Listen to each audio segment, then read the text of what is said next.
Hello everyone, welcome to the Victory IAS. I am Yunish Ali, your polity faculty. Today we are going to take up a topic that is of emergency. So if we go within a basic idea, what does the emergency means? Emergency means there is an urgent things which is happening around. ठीक है, एक extraordinary situation create हो रही है. अब इसमें क्या होता क्या है? बेसिकली इमरजेंसी के जो प्रोविजंस है उसमें ये कहा गया है कि जो आपके हमारी जो कंट्री है that is of federal structure. Centre के पास कुछ पावर्स हैं, स्टेट के पास कुछ पावर है, बट इमरजेंसी यानी कि कुछ एक्स्ट्रॉर्डनरी सिचुएशंस आ गई हैं, एक अर्जेंसी क्रिएट हो गई है. अब इसमें क्या करेगा? Centre will take up the major dominate role, state नहीं. यानी कि सेंटर का जो आपका पावर रोल है वो बढ़ जाएगा. तो अगर हम क्रक्स में देखेंगे तो इमरजेंसी वही चीज़ डील करती है. तो आज की जो हम सेशन है उसमें यही चीज़ डिस्कस करेंगे कि इमरजेंसी कितने तरीके की होती हैं, ठीक है, क्या क्या ग्राउंड्स होते हैं. ठीक है, ऑब्वियसली जब आप इमरजेंसी कर रहे हो तो आप एक फेडरल स्ट्रक्चर को डिसरप्ट कर रहे हो. तो जब आप फेडरल स्ट्रक्चर को डिसरप्ट करते हो तो यू नीड सर्टेन अप्रूवल्स. तो किस तरीके के आप अप्रूवल्स लोगे, कैसे उसको रिवोक किया जा सकता है, उसके क्या इफेक्ट्स होते हैं ऑन द अदर थिंग्स. ठीक है, कि आपके स्टेट लेजिस्लेचर पे, एग्जीक्यूटिव्स पर, फंडामेंटल राइट्स पर क्या क्या डिफरेंसेस होंगे. तो वो सारी चीज़ें हम लोग आज डिस्कस करेंगे. ठीक है, so let's start with an our topic that is of emergency.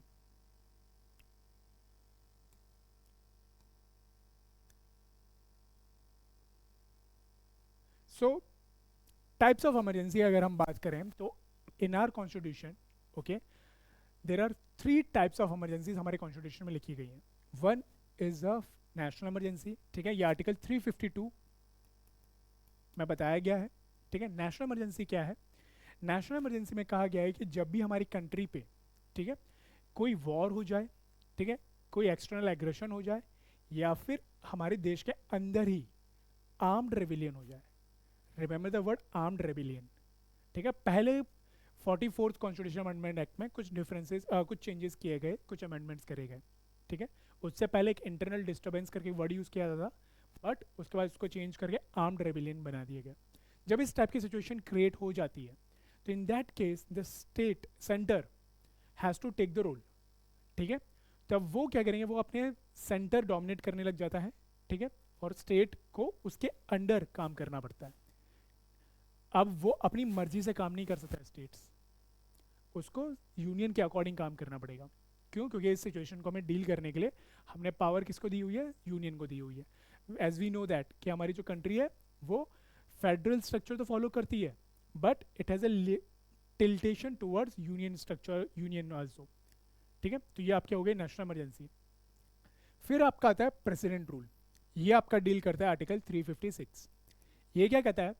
Article 356 में ये कहा जाता है प्रेसिडेंट रूल में कि स्टेट्स को काम करना है as per the constitution, but states government अगर कॉन्स्टिट्यूशन के अकॉर्डिंग काम नहीं कर रही है तो इन दैट केस आपके जो प्रेसिडेंट हैं वो उस स्टेट्स के अंदर प्रेसिडेंट रूल लगा सकते हैं और वहाँ की काउंसिल ऑफ मिनिस्टर को डिसमिस कर सकते हैं कि भाई आपको कॉन्स्टिट्यूशन के अकॉर्डिंग काम करना था, आप कॉन्स्टिट्यूशन के अकॉर्डिंग काम नहीं कर रहे हो. अब कौन से प्रोविजंस होते हैं कॉन्स्टिट्यूशन के अकॉर्डिंग नहीं, वो सुप्रीम कोर्ट ने अपने वेरियस जजमेंट में कहा हुआ है. ठीक है, तो अगर कोई भी स्टेट गवर्नमेंट कॉन्स्टिट्यूशन के अकॉर्डिंग काम नहीं कर पा रही है तो in that case president can come up और उस स्टेट में वो रूल करेंगे with the help of governor. ठीक है, तो ये आपके प्रेसिडेंट रूल आ जाता है. फिर आपके आती है फाइनेंशियल इमरजेंसी. कुछ ऐसी इमरजेंसी सिचुएशन जिससे हमारी कंट्री में फाइनेंशियल क्राइसिस आना शुरू हो गए. तो अब उस चीज़ में क्या होगा कि हमारे काफ़ी जो खर्चे हैं उसको कंट्रोल करना है. अब ये सारी चीज़ें किसको दी जाएगी? Power. That power will be given to the centre. तो यूनियन के पास वो सारी पावर दी जाएंगी. ठीक है, तो in that case the union will take up the major role. ठीक है, वो अगर चाहती है कि कोई एक्सपेंसेस है उसको कंट्रोल करना है. ठीक है, यहाँ तक कि जजेस की सैलरी जो हम देखते हैं वो चार्ज एक्सपेंडिचर होती हैं on consolidated fund of India, उसको भी वो कंट्रोल कर सकती है. क्यों? क्योंकि इमरजेंसी आ गई है फाइनेंशियल. ठीक है, तो ये आपकी होती है and that is will deal with under article 360.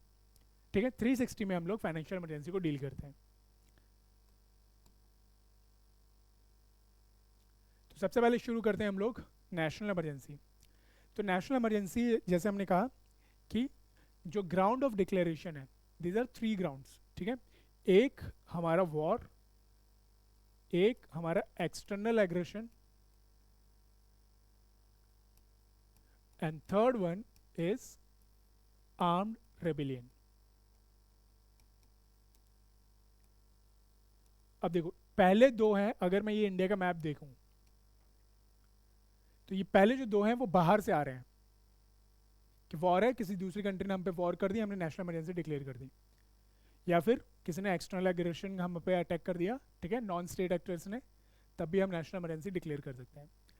Armed rebellion हमारे इंटरनल मैटर के लिए, कि हमारे अंदर ही, हमारे देश के अंदर ही किसी ने आर्म्ड रेबिलियन कर दिया। फॉर एग्जाम्पल के तौर पे लेट्स से नक्सलिज्म, ठीक है, अगर उन्होंने शुरू कर दिया एंड देन वी फाइंड कि भाई नेशनल इमरजेंसी की जरूरत है, ठीक है, ये प्रोविजन चेंज हुआ था 44th कॉन्स्टिट्यूशनल अमेंडमेंट एक्ट में।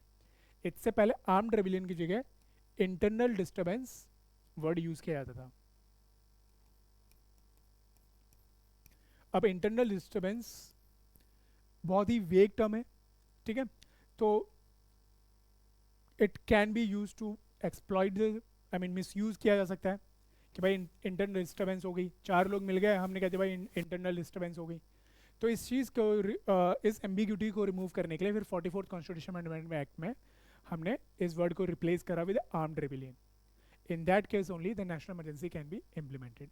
देखो national emergency is a very extraordinary thing, ठीक है, इसमें स्टेट्स के पास, सेंटर के पास बहुत ज़्यादा पावर आ जाती है, तो इसको हमें इंश्योर करना है कि इसको मिसयूज ना किया जाए।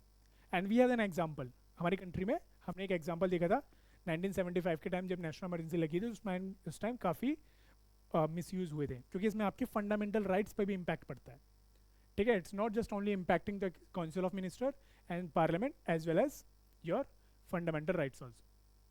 तो इसलिए इस प्रोविजंस को हम लोग ज़्यादा यूज ना करें, इसको थोड़ा सा टफ बनाने की कोशिश की गई है, पहले थोड़े से उसमें लूप होल्स थे, ठीक है, तो इसलिए ये तीन चीज़ें हमारी ग्राउंड्स ऑफ डिक्लेरेशन होती है।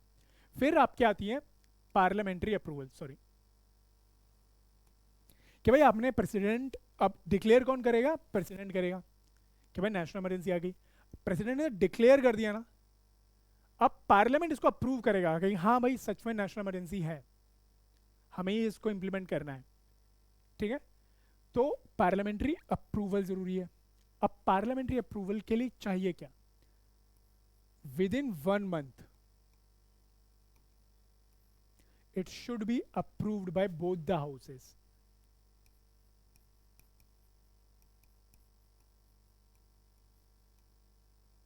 ऐसा नहीं होगा कि सिर्फ एक हाउस ने पास कर दिया, दोनों हाउस से विद इन 1 month, पहले 2 साल हुआ करती थी, 2 month हुआ करती थी, सॉरी, ठीक है, उसको हटाकर 1 month कर दिया गया कि with in 1 month it should be approved by the both the houses. अगर इन केस कोई हाउस सेशन में नहीं है, इन दैट केस आपको क्या करना पड़ेगा, और ऑब्वियसली कौन सा हाउस सेशन में नहीं होगा, लोकसभा होगा, ठीक है, राज्यसभा तो परमानेंट बॉडी है, तो अगर लोकसभा सेशन में नहीं है और मैक्सिमम विद इन 6 months उसका सेशन होना चाहिए, ये कॉन्स्टिट्यूशन प्रोविजन है, तो जब भी आपकी फर्स्ट सिटिंग होगी 6 month के बाद, या फिर जब भी with in 6 months, first sitting के विद इन 30 days यानी कि 1 month, it should be approved bye Lok Sabha, meanwhile Rajya Sabha में ये अप्रूव हो जाना चाहिए, तब हम कहेंगे ठीक है नेशनल इमरजेंसी को पार्लियामेंट्री अप्रूवल मिल गया है, ठीक है, तो ये आपकी चीजें रहेंगी। अब मेजोरिटी कौन सी चाहिए होगी,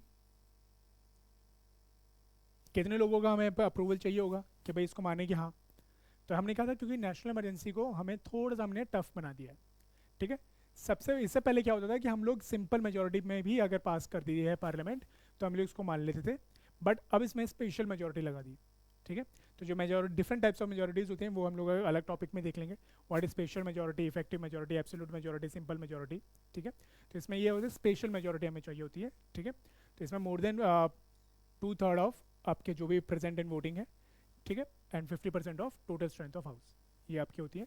तो जब इस मेजोरिटी के साथ जब इसको पास किया जाएगा स्पेशल मेजोरिटी के साथ, तब हम नेशनल इमरजेंसी को अप्रूव कर देंगे, ठीक है।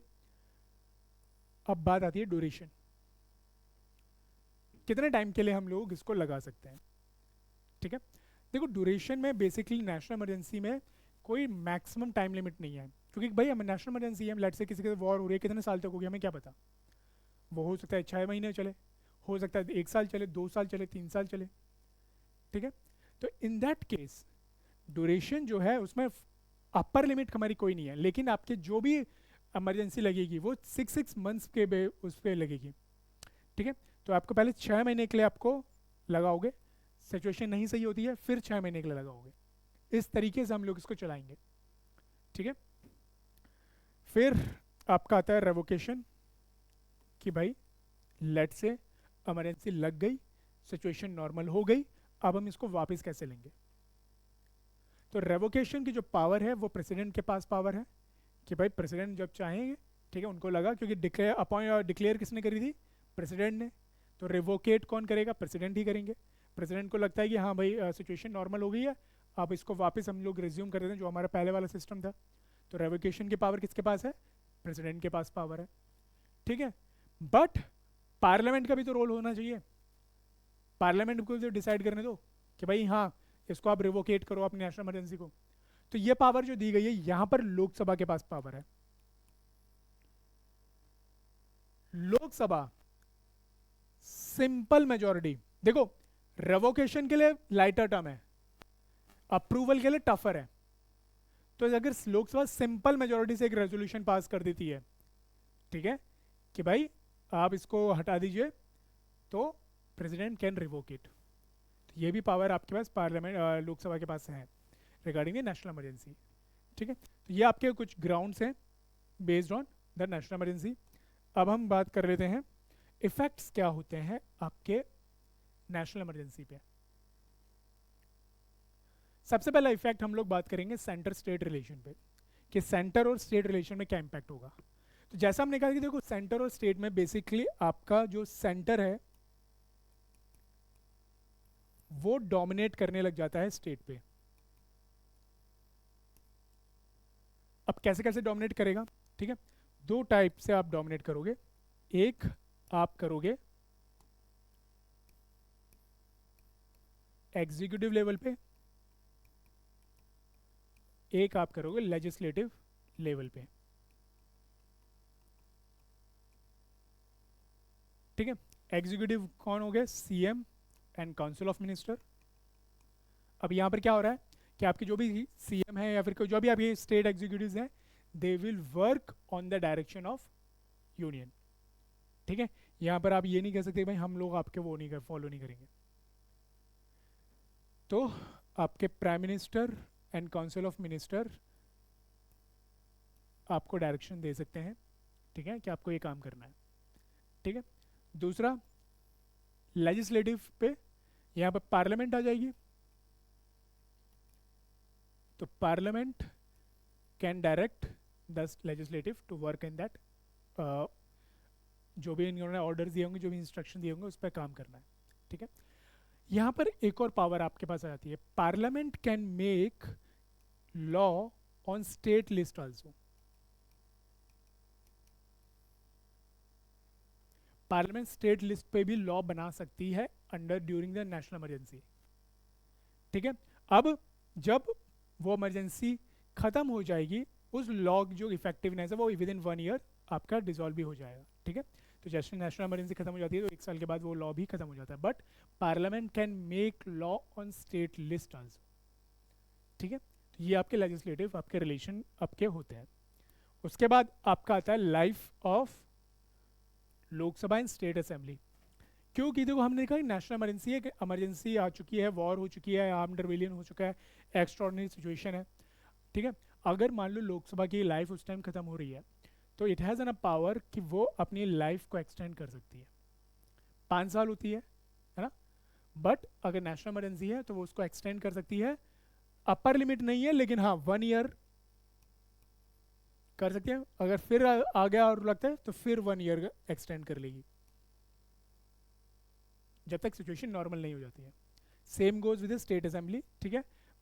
1 ईयर के इंटरवल पे वो अपने आप को एक्सटेंड कर सकते हैं अपनी लाइफ को, ठीक है, जब तक नेशनल इमरजेंसी आपके रह रही है। अपर लिमिट नहीं है, लेकिन हाँ 1 ईयर आपका रहता है, फिर 1 ईयर के लिए आप एक्सटेंड कर लोगे सिचुएशन नॉर्मल नहीं हुई तो, ठीक। ये तो हो गया आपका लाइफ पे। Now this is important, fundamental right पे क्या इम्पैक्ट पड़ रहा है। अब देखो, नेशनल इमरजेंसी आई है तो यहाँ पर आपके फंडामेंटल राइट को इम्पैक्ट करा जाता है, इसलिए कहा जाता है कि नेशनल इमरजेंसी थोड़ा सा एक्सट्रीम हो जाती है हमारी। तो इसके लिए इसको प्रोटेक्ट करना कि भाई कोई भी इसको विम्स एंड फैंसीज पे ना ही डिक्लेयर करे, तो इस चीज़ को कंट्रोल करने के लिए हमने थोड़े से टफर प्रोविजंस बनाए कि अप्रूवल में टफ हो जाए, रेवोकेशन आसान हो जाए। अब फंडामेंटल राइट्स में क्या होता है कि देखो दो तरह के आपके होते हैं, एक होता है आपका आर्टिकल 358 और एक है आपका आर्टिकल 359। ये डील करते हैं आपके नेशनल इमरजेंसी के इम्पैक्ट ऑन फंडामेंटल राइट पे, ठीक है। इसमें कहा गया है कि अगर आपकी नेशनल इमरजेंसी, हमने ग्राउंड कौन कौन से तीन आइडेंटिफाई करे थे, वॉर, एक्सटर्नल एग्रेशन और आर्म्ड रेबिलियन, ठीक है। आर्टिकल 358 क्या कहता है, अगर प्रेसिडेंट ने नेशनल इमरजेंसी डिक्लेयर करी है on the ground of war and external aggression,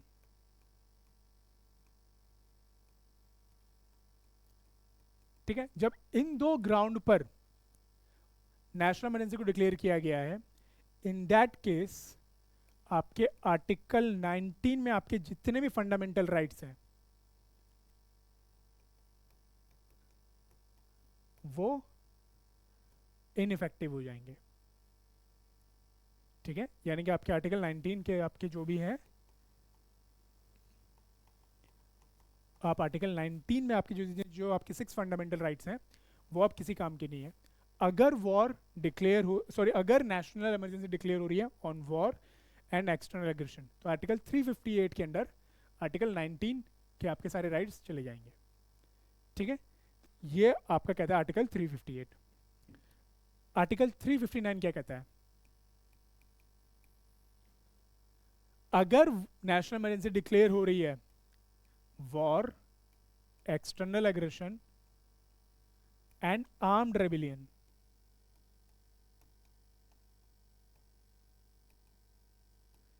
in ground पर अगर आपकी war, sorry, national emergency declare की जाती है, तो इन दैट केस आपके जितने भी फंडामेंटल राइट्स हैं एक्सेप्ट आर्टिकल 20 एंड 21, इसको जो एनफोर्स करवाती है, कौन करवाती है, हमारी judiciary, supreme court, high court, है ना। और उसके बाद हम जा सकते हैं जब भी हमारे फंडामेंटल राइट्स वॉलेट होते हैं, वी कैन डायरेक्टली, वो ओरिजिनल जुरिडिक्शन में आता है। तो आपका जो right to move to the court है वो खत्म हो जाता है। आपके राइट्स, फंडामेंटल राइट्स रहते हैं लेकिन उसकी एनफोर्सेबिलिटी खत्म हो जाती है। आप कोर्ट के पास जाके ये नहीं कह सकते कि भाई आप, मेरा आर्टिकल 14 वॉलेट हुआ है नेशनल इमरजेंसी के टाइम पर। हाँ, आर्टिकल 20 एंड 21 के लिए आप जा सकते हो कि भाई मेरा आर्टिकल 20 एंड 21 वॉलेट हुआ है, बट बाकी और किसी राइट्स के लिए आप जा नहीं सकते हो कोर्ट में। बट ये कहना कि भाई राइट्स खत्म हो गए तो नहीं है, राइट्स होते हैं बट एनफोर्सेबिलिटी खत्म हो जाती है। तो इनडायरेक्टली कहने का मतलब ये है कि आपके बाकी राइट्स जा चुके हैं, अगर इन शॉर्ट ज़्यादा कॉम्प्लिकेटेड नहीं कर रहे हैं तो, ठीक है। तो ये आप क्या होता है फंडामेंटल राइट्स का इम्पैक्ट, ओके। तो ये आपके नेशनल इमरजेंसी होती है, ये इसके इफेक्ट्स होते हैं।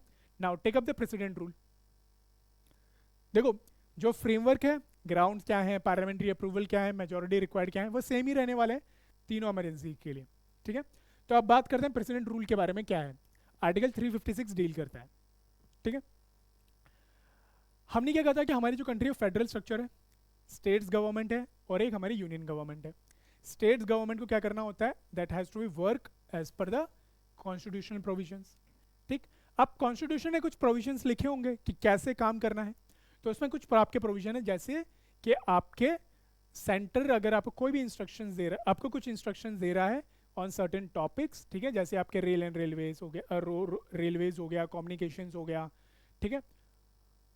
अगर उस पर स्टेट गवर्नमेंट उस और इंस्ट्रक्शन में काम नहीं करती है तो that will be consider as a constitutional breakdown,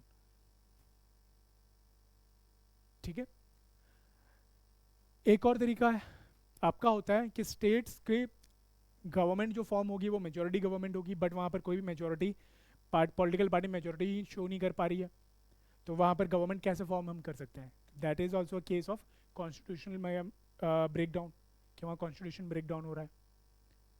तो in that case the president has power to declare the president rule, कि भाई अब हम यहाँ पर हम रूल करेंगे जब तक आपकी नॉर्मल गवर्नमेंट नहीं आ जाती है, जो कॉन्स्टिट्यूशन के प्रोविजन के अंदर काम करे। तो आर्टिकल 365 क्या कहता है? When there is a break down of constitutional machinery, in that case governor can send a report. Governor report भेजेगा प्रेसिडेंट को कि भाई यहाँ पर कॉन्स्टिट्यूशन मशीनरी ब्रेक डाउन हो चुकी है, कॉन्स्टिट्यूशन के अकॉर्डिंग यहाँ काम नहीं हो पाएगा, अब आप रूल करिए। इन that case the government, union government यानी कि president can impose the president rule in that state. ठीक है, अब प्रेसिडेंट ने डिक्लेयर कर दिया, पार्लियामेंट्री अप्रूवल चाहिए, तो पार्लियामेंट्री अप्रूवल कौन करेगा? Again both the house. ठीक है, तो both the house within 2 months it should be approved by both the house, Lok Sabha as well as Rajya Sabha. और अगर कोई हाउस सेशन में नहीं है, मतलब कि लोकसभा अगर सेशन में नहीं है, तो विद इन 6 months अगर वो सेशन होता है और सेशन की फर्स्ट सिटिंग के 30 days यानी कि 1 month के अंदर वो अप्रूव हो जाना चाहिए और मीनवेल राज्यसभा में पास हो जाना चाहिए। मेजॉरिटी, सिंपल मेजॉरिटी चाहिए। ठीक है, स्पेशल मेजॉरिटी की जरूरत नहीं है। ड्यूरेशन क्या होता है? देखो, ड्यूरेशन का मतलब ये है कि आपके जो प्रेसिडेंट रूल है, यहाँ पर कोई वॉर तो है नहीं कि जिसका हमें पता ना हो। ड्यूरेशन का मतलब क्या है कि हमारी जो गवर्नमेंट है वो फंक्शन नहीं कर पा रही है एज पर द कॉन्स्टिट्यूशन। इसका मतलब क्या, हमें दूसरी गवर्नमेंट चूज करनी है, तो दूसरी गवर्नमेंट के लिए क्या हो जाएगा? नेक्स्ट इलेक्शन करवाने हैं इलेक्शन कमीशन को कि भाई दोबारा इलेक्शन करवा लो, अगर जरूरत पड़ रही है तो दोबारा इलेक्शन करो, नई गवर्नमेंट आएगी, नई गवर्नमेंट फॉर्म कर देंगे, वो कॉन्स्टिट्यूशन के अकॉर्डिंग मैकेनिज्म के काम कर लेगी। तो इसमें जो ड्यूरेशन है दैट इज मैक्सिमम आपकी 3 years की जा सकती है, जिसमें पहले हर 6 महीने में आपके पार्लियामेंट अप्रूवल चाहिए, बट पहले 2 years के लिए ही रहेगी। कहने का मतलब यह है कि लेट से अभी हमारी 2025 चल रही है, लेट से जुलाई, तो अभी अगर हम प्रेसिडेंट रूल लगाना चाहें लेट से उत्तर प्रदेश में, तो प्रेसिडेंट रूल लगाएंगे तो वो 6 महीने के लिए पहले अप्रूवल होगा, यानी कि दिसंबर तक जाएगा। दिसंबर के बाद हमें फिर एक्सटेंड करना है, फिर से हम पार्लियामेंट्री अप्रूवल के लिए जाएंगे कि भाई प्रेसिडेंट रूल को अप्रूव कर दीजिए, फिर हमें 6 महीने के लिए लगाना है। ठीक है, फिर से आपका 2026 तक लग जाएगा, जुलाई तक। ये चीज हम कर सकते हैं 2 साल तक ही, यानी कि 2027 जुलाई तक। हर 6 महीने में अप्रूवल लेंगे 2 साल तक। इसके बियॉन्ड अगर हमें तीसरी जाना पड़ रहा है, उसमें कुछ स्पेशल कंडीशन है। स्पेशल कंडीशन ये कि इलेक्शन कमीशन ये कहे कि भाई यहाँ पर अभी इलेक्शंस नहीं हो सकते हैं, इन दैट केस हम लोग 2 साल के बियॉन्ड जा सकते हैं फॉर 1 year मैक्स। तो कहने का मतलब ये है कि मैक्सिमम जो प्रेसिडेंट रूल है वो 3 साल के लिए ही लग सकता है। अगर इन बिटवीन अगर हम वापस इलेक्शंस हो गए, गवर्नमेंट फॉर्म हो गई, तो प्रेसिडेंट रूल खत्म हो जाएगा। ये इसका ड्यूरेशन है। Revocation again president has a power, parliament इसमें कोई रोल नहीं है। प्रेसिडेंट का जब होगा कि भाई उनको लगेगा कि भाई नॉर्मल फंक्शनिंग हो सकती है, तो वो आपके रेवोकेट कर देंगे। ओके,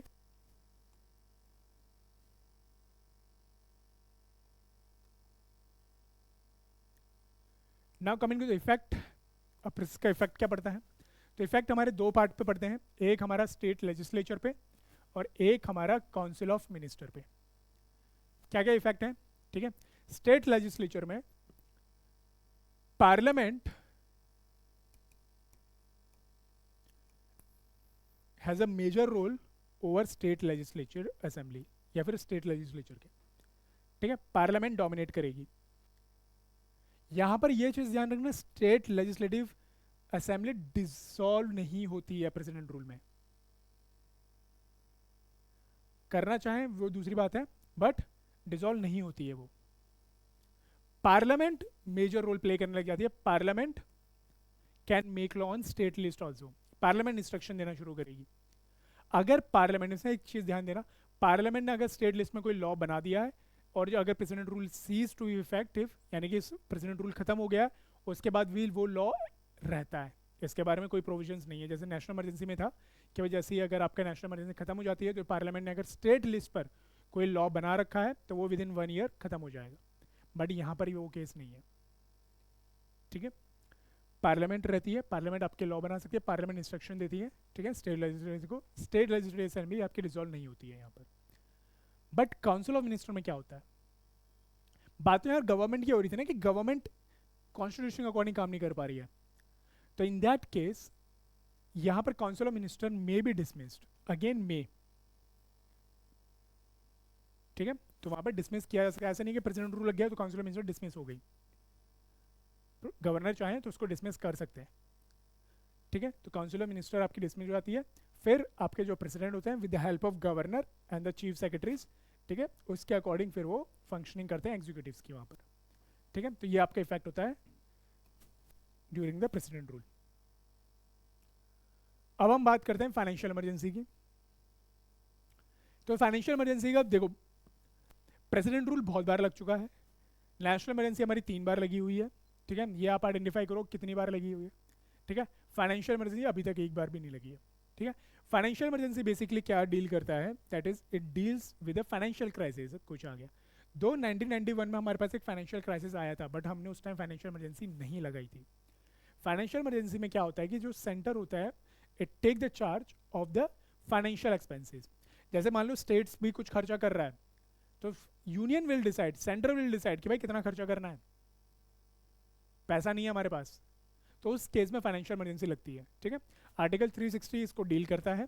ठीक है, अगेन ग्राउंड्स वही कि कोई फाइनेंशियल क्राइसिस आ गया, उस टाइम हमें लग रहा है कि हमें अपने एक्सपेंसेस को, खर्चों को कंट्रोल करना है, तो वहाँ पर गवर्नमेंट चाहे तो उसको कंट्रोल कर सकती है। ठीक है, मान लो फॉर एग्जाम्पल जैसे हमने कहा कुछ चार्ज एक्सपेंडिचर्स होते हैं हमारे कॉन्सुलर फंड ऑफ इंडिया में, जिस पर हम लोग वोट नहीं कर सकते, पार्लियामेंट वोट नहीं कर सकती है। ठीक है, उसको चेंज नहीं कर सकती, अगर सुप्रीम कोर्ट के जज की सैलरी इतनी है तो इतनी है, देनी है, आप उसको चेंज नहीं कर सकते हो पार्लियामेंट। बट फाइनेंशियल इमरजेंसी अगर लग गई, इन दैट केस उसको भी चेंज किया जा सकता है। कहा जा सकता है ना कि भाई आपको हम लोग 2.5 लाख रुपए क्यों दें, 2 लाख रुपए क्यों दें, हमारे पास अभी है ही नहीं, तो आप अपनी 1 लाख रुपए सैलरी ले लो। ठीक है, या फिर तो वो चीज़ आपकी आती है, तो वो आपका ग्राउंड होता है।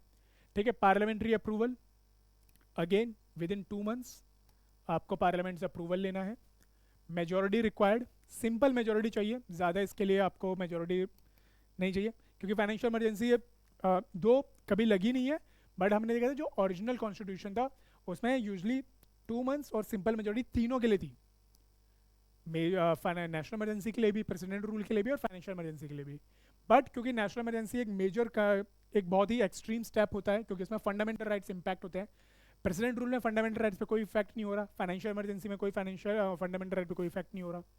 ठीक है, बट नेशनल इमरजेंसी में हो रहा था और उसका हमने देखा था उसको मिसयूज हुआ था, तो उस चीज़ को कंट्रोल करने के लिए 44th कॉन्स्टिट्यूशन अमेंडमेंट लाया गया, और उसमें ये वाले जो प्रोविजंस थे, पार्लियामेंट्री अप्रूवल को 1 मंथ करा गया, पर मेजोरिटी अप्रूव रिक्वायरमेंट को स्पेशल मेजोरिटी कहा गया। ठीक है, फिर वर्ड ऑफ कैबिनेट करके एक वर्ड को इंट्रोड्यूस किया गया कि भाई प्रेसिडेंट नेशनल इमरजेंसी तभी लगा सकते हैं जब कैबिनेट रिटर्न आपको कहे कि भाई हाँ अब जरूरत है, ऐसे नहीं कि किसी ने मुंह से बोल दिया और आपने नेशनल इमरजेंसी लगा दी।